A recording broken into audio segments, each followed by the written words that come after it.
నా పేరు Madhu, CPIML new democracy.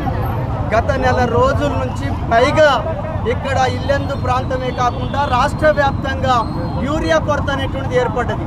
ఈ కొరతని పరిష్కరించండి అని చెప్పి కేంద్ర రాష్ట్ర ప్రభుత్వాల్ని అధికారులని కోరినప్పటికీ ఈ సమస్యని పరిష్కరించడంలో ఈ రాష్ట్ర కేంద్ర ప్రభుత్వాలు వైఫల్యత చెందటం అనేటువంటి జరిగింది. ఆ కారణాల రీతినే రైతులు స్వచ్ఛందంగా ఇవాళ ఇల్లెందు ప్రాంతంలో రోడ్డెక్కాల్సినటువంటి ఒక స్థితి ఏర్పడింది.